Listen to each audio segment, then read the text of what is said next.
Assalamualaikum warahmatullahi wabarakatuh. Tak kenal maka tak sayang. Maka izinkanlah kami berdua memperkenalkan diri. Halo semua, saya Intia Salsabila dari 12 Umum 2. Saya Rizka Amelewati dari kelas 12 Umum 2. Kali ini kita akan membuat video materi matematika tentang aplikasi limit fungsi.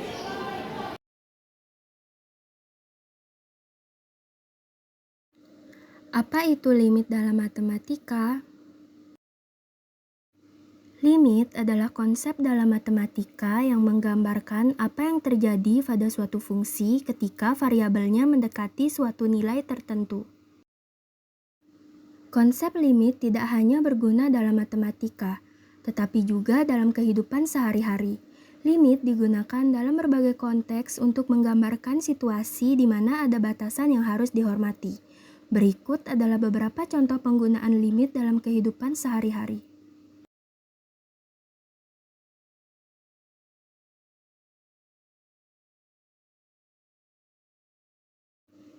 Ketika mobil mendekati lampu merah, kecepatannya menurun mendekati 0 km per jam. Ini adalah contoh bagaimana limit digunakan untuk memahami perubahan nilai kecepatan atau mendekati 0.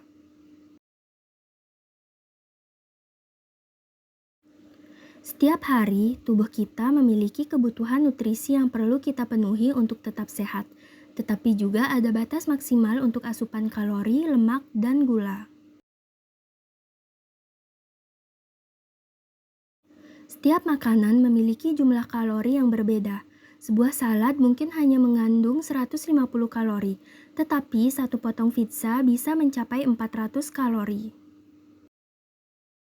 Saat kita makan, jumlah kalori yang kita konsumsi bertambah dan mendekati batas harian.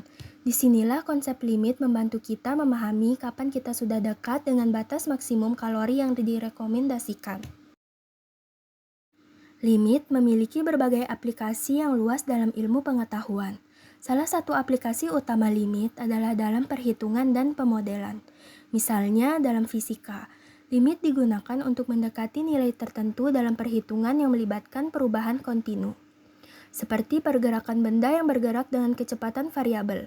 Selain itu, dalam ilmu ekonomi, limit digunakan untuk memahami perilaku konsumen dan produsen dalam situasi di mana sumber daya terbatas. Konsep limit juga digunakan dalam statistik untuk mendekati nilai rata-rata dari sejumlah besar data yang seringkali tidak mungkin diukur satu persatu. Dalam ilmu komputer, limit digunakan dalam analisis algoritma, di mana kita ingin mengetahui sejauh mana waktu komputasi akan berubah seiring dengan peningkatan ukuran masalah. Pemahaman tentang limit adalah kunci untuk memahami batasan dan potensi dalam berbagai aspek kehidupan. Konsep ini tidak hanya berdampak pada matematika, tetapi juga dalam pengambilan keputusan sehari-hari, ilmu pengetahuan, dan berbagai disiplin ilmu lainnya. Definisi limit fungsi. Jika kita memiliki suatu fungsi f(x), limit dari f(x) saat x mendekati suatu nilai c adalah L. Artinya ketika x semakin dekat ke c, nilai f(x) mendekati L. Jika limit dari arah kiri disebut limit kiri dan limit dari arah kanan disebut limit kanan, keduanya ada dan sama-sama menuju L, maka limit f(x) saat x mendekati c juga akan sama dengan L. Sifat-sifat limit fungsi.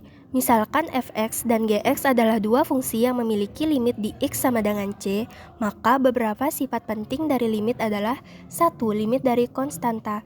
Jika kita memiliki konstanta k, maka limit dari k saat x mendekati c tetaplah k. 2. Limit identitas. Limit dari x sendiri saat x mendekati c adalah c. 3. Limit perkalian konstanta. Jika kita mengalikan fungsi f(x) dengan konstanta k, maka limit dari k f(x) sama dengan k dikali limit dari f(x). 4. Limit penjumlahan atau pengurangan. Jika kita menjumlahkan atau mengurangkan dua fungsi f(x) dan gx, maka limit dari hasil penjumlahan atau pengurangannya sama dengan penjumlahan atau pengurangan dari limit masing-masing fungsi. 5. Limit pembagian. Jika kita membagi fungsi f(x) dengan gx, maka limit dari hasil pembagiannya adalah hasil pembagian dari limit masing-masing fungsi, dengan syarat bahwa limit dari gx tidak 0. 6. Limit pangkat. Jika kita mengambil dari pangkat n dari fungsi fx, maka limit dari fxn adalah sama dengan limit dari fx dipangkatkan dengan n. 7. Limit akar. Jika kita mengambil akar dari fungsi fx, maka limit dari akar fx sama dengan akar dari limit fx. Sederhananya, limit adalah nilai yang didekati oleh suatu fungsi saat variabelnya mendekati suatu nilai tertentu, dan sifat-sifat limit membantu kita menghitung limit dari operasi-operasi dasar antara dua fungsi. Salah satu kota di Indonesia akan melakukan vaksinasi untuk menekan jumlah kasus positif COVID-19. Target vaksinasi adalah penduduk dengan umur di atas 18 tahun, karena belum ada vaksin untuk umur di bawahnya dan hanya bisa dilakukan pada penduduk yang belum pernah terpapar COVID-19. Jumlah penduduk kota tersebut adalah 57.260 orang, dengan 30% dari penduduk tersebut terkonfirmasi positif COVID-19. Satuan Tugas Penanganan COVID-19 di kota tersebut memodelkan fungsi NT sama dengan 285.000 dikurang akar T kuadrat T plus 190.000,68 pangkat 3 yang memiliki jumlah penduduk positif COVID-19, dengan T menyatakan banyaknya vaksinasi jika terdapat 121.015 orang belum pernah terpapar COVID-19. Berumur di bawah 18 tahun. Berapakah penduduk yang positif COVID-19 dan sudah divaksin?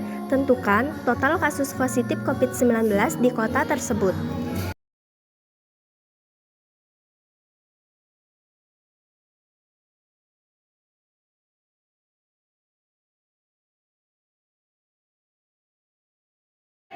Berdasarkan permasalahan di atas, diketahui bahwa jumlah penduduk kota tersebut adalah 57.260 orang, 30% dari penduduk positif COVID-19, dan terdapat 121.015 orang belum pernah terpapar COVID-19 yang berumur di bawah 18 tahun. Karena vaksin hanya bisa diberikan pada penduduk dengan umur tidak kurang dari 18 tahun, maka target vaksinasi dapat dibentuk dengan menggunakan formula sama dengan 576.260 dikurang 30/100 dikali 576.260 dikurang 121.015 sama dengan 282.367 orang. Fungsi NT sama dengan 285.000 akar T kuadrat T plus 190.068 pangkat 3 mewakili jumlah penduduk positif COVID-19, dengan T mewakili banyaknya vaksinasi. Untuk menentukan jumlah penduduk yang positif COVID-19 yang divaksin dan total kasus positif COVID-19 di kota tersebut, perhatikan penyelesaian di bawah ini. 1. Vaksinasi tidak bisa dilakukan secara serentak sehingga jumlah vaksinasi akan mendekati 282.367 orang. Berdasarkan hal ini, jumlah penduduk yang positif COVID-19 selama vaksinasi dapat dicari dengan formula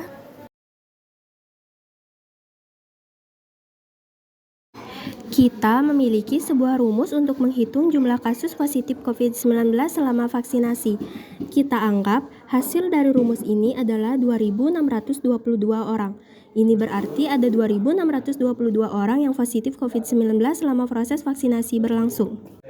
Sebelum vaksinasi, jumlah total kasus positif COVID-19 di kota tersebut diperkirakan sebesar 30% dari populasi kota. Jika total penduduk kota adalah 576.260 orang, maka 30% dari 576.260 sama dengan 0,3 dikali 576.260 sama dengan 172.878 orang. 172.878 ditambah 2.622 sama dengan 175.500 orang. Jadi, total kasus positif COVID-19 di kota tersebut setelah vaksinasi adalah 175.500 orang.